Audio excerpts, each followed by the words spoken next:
বিশ্বকাপের তৃতীয় সেরা হওয়ার লড়াইয়ে আজ রাত 3টায় মুখোমুখি হবে সেমিফাইনালের পরাজিত দুইটা দল ফ্রান্স এবং ইংল্যান্ড। এই ম্যাচটাকে দুই দলের পক্ষ থেকেই বলা হয়েছে যে কেউই এই ম্যাচটা খেলতে চান না, এটা একটা গুরুত্বহীন ম্যাচ। ফ্রান্সের ডিফেন্ডার ইব্রাহিম কোনাতে তো বলেছেন যে এটা একটা চকলেট মেডেলের ম্যাচ। মুখে যে যাই বলুক না কেন, এই ম্যাচটা যখন খেলতে নামবে দুই দল তাদের সর্বোচ্চটা দিয়ে খেলবে, কারণ দিন শেষে সবাই জিততে চায়, কেউই হারতে চায় না। তৃতীয় সেরা হওয়ার এই লড়াইটাকে ব্রোঞ্জ পদক বলা হয়। 1966 সালে চ্যাম্পিয়ন হওয়ার পরে ইংল্যান্ড দুইবার এই মেডেলটার জন্য লড়াই করেছে, 1990 সালে এবং 2018 সালে। দুইবারই তারা চতুর্থ হয়ে শেষ করতে হয়েছে, মানে একবারও তারা এই ব্রোঞ্জ পদকটা জিততে পারেনি।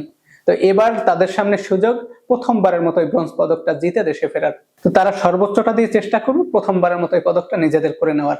অন্যদিকে ফ্রান্স এই ব্রোঞ্জ পদক দুইবার জিতেছে এর আগে, 1958 এবং 1986 সালে। এবার যদি তারা জিততে পারে এটা হবে তাদের জন্য তৃতীয়। এই ম্যাচটাকে ফ্রান্সের খেলোয়াড়রা একটু বাড়তি গুরুত্ব দিয়ে খেলবেন, কারণ ফ্রান্সের কোচ দিদিয়ের দেশমের ফ্রান্সের ডাগআউটে এটাই শেষ ম্যাচ।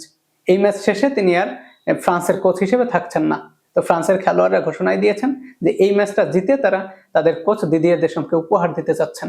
এই ম্যাচটা ইংল্যান্ড এবং ফ্রান্সের জন্য যতটা গুরুত্বপূর্ণ, কিলিয়ান এমবাপ্পের ব্যক্তিগত অর্জনের জন্য এই ম্যাচটা আরো বেশি গুরুত্বপূর্ণ। কারণ এবারের গোল্ডেন বুটের লড়াইটা মূলত এখন পর্যন্ত টিকে আছে দুইজনের মধ্যে, লিওনেল মেসি এবং কিলিয়ান এমবাপ্পে। যদিও তাদের নিচে আর্লিং হল্যান্ড আছেন, হ্যারি কেইন আছেন, জুড বেলিংহাম আছেন, ওসমান দেমবেলে আছেন, কিন্তু আর্লিং হল্যান্ড তো অলরেডি বিশ্বকাপ থেকে বিদায় নিয়ে গেছেন। আর Harry Kane, Jude Bellingham, Ousmane Dembele এদের এখনো সুযোগ থাকলেও তাদের গোলের ব্যবধানটা একটু বেশি। তো এই একটা ম্যাচে এতগুলো গোল দিয়ে লিওনেল মেসি এবং কিলিয়ান এমবাপ্পেকে টপকে যাওয়া এটা একটু অসম্ভবই। তাই লড়াইটা মূলত হবে লিওনেল মেসি এবং কিলিয়ান এমবাপ্পের মধ্যে। সেমিফাইনাল শেষে কিলিয়ান এমবাপ্পে এবং লিওনেল মেসি দুইজনেরই গোল সমান 8টা করে, তবে একটা অ্যাসিস্ট বেশি করে লিওনেল মেসি এখন টপে আছেন। যেহেতু লিওনেল মেসি ফাইনাল খেলবেন, তো তার সামনে সুযোগ আছে এই গোল বা অ্যাসিস্ট আরো বাড়িয়ে নেয়ার। তো আর কিলিয়ান এমবাপ্পের সামনে এটাই শেষ সুযোগ, তো তিনি তার এই সুযোগের সর্বোচ্চ ব্যবহার করতে চাইবেন, এটাই স্বাভাবিক। আর আজকের এই ম্যাচটাতে যদি এমবাপ্পে একটু স্বার্থপর হয়েও খেলেন, মানে নিজের গোলের জন্য খেলেন, তাহলে অবাক হওয়ার কিছুই থাকবে না।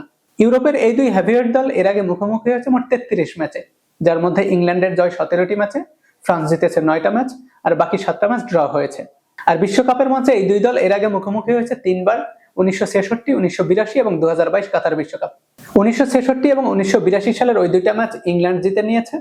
তবে 2022 কাতার বিশ্বকাপের কোয়ার্টার ফাইনালের সেই ম্যাচটাতে ইংল্যান্ডকে 2-1 ব্যবধানে হারিয়ে সেমিফাইনালে উঠে গেছে ফ্রান্স। তো এই ম্যাচটা ইংল্যান্ডের জন্য 2022 কাতার বিশ্বকাপের সেই ম্যাচের প্রতিশোধ নেয়ার মঞ্চ।